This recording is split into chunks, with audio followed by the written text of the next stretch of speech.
అందరికీ నమస్కారం. ప్రభుత్వ పథకాల అప్డేట్స్, ముఖ్యంగా ఇందిరమ్మ ఇళ్లకు సంబంధించి ఇందిరమ్మ ఇల్లు ఎలా లబ్ధి పొందాలి, మళ్ళీ అప్లై చేసుకోవడానికి అవకాశం ఉందా, గతంలో ఇల్లు వస్తే మళ్ళీ ఈసారి వచ్చే అవకాశం ఉందా, ఎలా అప్లై చేసుకోవాలి, సర్వేలో ఏ అంశాలు చెప్పాలి, ఏ అంశాలు చెప్పొద్దు, మరి మీ ఇంటికి అధికారులు ఎవరైనా సర్వే కోసం వచ్చారా రాలేదా, మరి మీ ఇంటిని సర్వే చేయకపోతే మీరు ఏం చేస్తారు, ఇలాంటి అంశాలన్నిటితో ఈ వీడియోలో పూర్తిగా డిస్కస్ చేద్దాం. వీడియో చివరి దాకా విని అవగాహన పెంచుకోండి, ఖాళీ టైంలో వినండి, సబ్స్క్రైబ్ చేసుకోండి, వీడియోస్ మాత్రం లైక్ చేయండి, మీ ఫ్రెండ్స్కు మీ రిలేటివ్స్కు షేర్ చేయండి. ఇక వివరణలోకి వెళ్తే ఇందిరమ్మ ఇళ్ల యాప్లో మరో 10 అంశాలు చేర్చారు. మరి ప్రజాపాలనలో దరఖాస్తు చేసుకొని వారికి కూడా మళ్ళీ ఇప్పుడు అప్లై చేసుకోవచ్చు అని ప్రభుత్వం అయితే ప్రకటించింది. ఇది ఒక గుడ్ న్యూస్ అని చెప్పుకోవచ్చు. మరి సంక్రాంతిలోగా వీఆర్ఓ వ్యవస్థను పునరుద్ధరిస్తామంటూ చెప్పారు. ఇందిరమ్మ ఇళ్ల కోసం తీసుకొచ్చిన యాప్లో మరో 10 కొత్త అంశాలను చేర్చామని, గతంలో 30 అంశాలతో ఈ యాప్ అయితే అన్ని వివరాలను నమోదు చేసేవాళ్ళు. ఇప్పుడు మరో కొత్తగా 10 అంశాలను చేర్చారు. మరి అప్పుడు డిసెంబర్ జనవరిలో ప్రజాపాలనలో ఇందిరమ్మ ఇళ్ల కోసం అప్లై చేసుకున్నారు, కొంతమంది అప్లై చేసుకోలేదు. అలా అప్లై చేసుకునే వారు కూడా ఇప్పుడు దరఖాస్తు చేసుకునే అవకాశం కల్పిస్తున్నామని మంత్రి పొంగులేటి శ్రీనివాసరెడ్డి తెలిపారు. అదేవిధంగా ఇందిరమ్మ ఇళ్ల యాప్లో సర్వే అధికారులు సిఫార్సు కాలంను తొలగించామన్నారు. ఇప్పటివరకు యాప్ ద్వారా 2.32 లక్షల దరఖాస్తులు వచ్చాయని చెప్పారు. కొంత జాప్యం జరిగినా నిజమైన లబ్ధిదారులకే ఇల్లు ఇవ్వాలన్నదే తమ ప్రభుత్వ లక్ష్యమని చెప్పారు. గిరిజన ప్రాంతాల నుంచి ఎక్కువ దరఖాస్తులు వస్తున్నాయని తెలిపారు. అదేవిధంగా ఇంకో న్యూస్ చూస్తే, ఒకసారి ఇందిరమ్మ ఇల్లు ఇచ్చుంటే మరోసారి నో ఛాన్స్, 10 ఏళ్ల క్రితం ఇచ్చిన అంతే సంగతులు మళ్ళీ ఇవ్వరు.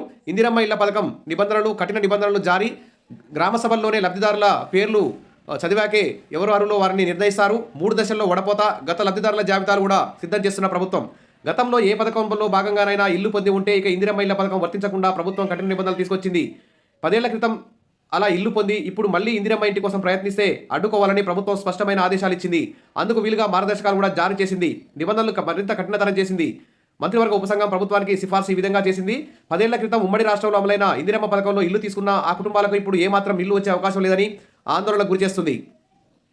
తర్వాత సీఎం రేవంత్ రెడ్డి చేతికి సుమారు 23 లక్షల పైచిలకు 10 ఏళ్ల క్రితం నాటి ఇందిరమ్మ ఇళ్ల లబ్ధిదారుల జాబితాను అధికారులు అయితే అందజేశారు. అప్పట్లో ఆధార్ లింకు లేకపోయినా త్వరలో నిర్వహించే గ్రామ సభల్లో ఇంటి పేరుతో సహా లబ్ధిదారుల పేర్లు చదవాలన్న నిబంధనతో ఖచ్చితంగా అవి ధృవీకరణ కానున్నాయి. రాష్ట్ర వ్యాప్తంగా ఉన్నత స్థాయి అధికారులు ఆ జాబితాలను గ్రామాల వారికి విభజించి ఇప్పటికే క్షేత్రస్థాయి అధికారులకు పంపించారు. ఆ వివరాలను ఆన్లైన్లో ఇందిరమ్మ యాప్కు అనుసంధానం చేశారు. కొత్తగా పథకానికి వివరాలు నమోదు చేసే సమయంలో ఇంటి పేరు టైప్ చేయగానే సదరు కుటుంబం ఒకవేళ గతంలో ఇల్లు పొంది ఉంటే వెంటనే ఆ విషయాలు డిస్ప్లే అవుతున్నాయి. ఆ తర్వాత గ్రామ సభల్లో పేర్లు చదివి ఆమోదించాకే కొత్త జాబితాలో లబ్ధిదారుల పేర్లను ఎంట్రీ చేస్తారు. అనంతరం జిల్లా కలెక్టర్కు చేరే వరకు 3 దశల్లో వడపోత కార్యక్రమం ఉంటుంది. ఈ క్రమంలో ఏ ఒక్క ఇల్లు కూడా రెండోసారి లబ్ధిదారులకు అందకుండా సీఎం రేవంత్ పక్కాగా ప్రణాళిక సిద్ధం చేశారు. కాబట్టి ఈ విధంగా గతంలో లబ్ధి పొందితే ఇప్పుడు ఇల్లు వచ్చే అవకాశం లేదని చెప్పారు. ఇదొక న్యూస్. తర్వాత ఇందిరమ్మ ఇళ్ల సర్వే పరిశీలన నిష్పక్షపాతంగా అన్ని కరెక్ట్గా చేయాలని చెప్పేసి ప్రభుత్వం అయితే పేర్కొంటుంది. కలెక్టర్ స్వయంగా సొంత స్థలం కలిగి ఉన్నారా, ప్రస్తుతం నివాసం ఉంటున్న ఇంటి యజమాని ఎవరు, పాత పెంకుటింట్లో ఉంటున్నారా లేక పక్కా గృహంలో ఉంటున్నారా, నివాస స్థలానికి సంబంధించి ఏమైనా ధృవీకరణ పత్రాలు ఉన్నాయా తదితర అంశాలను పరిశీలిస్తూ మొబైల్ యాప్లో వివరాలు నమోదు చేయించారు.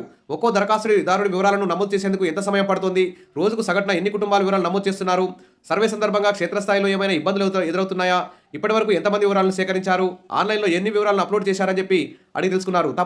తప్పులు లేకుండా కరెక్ట్ విషయాల్ని నమోదు చేయాలని కోరారు.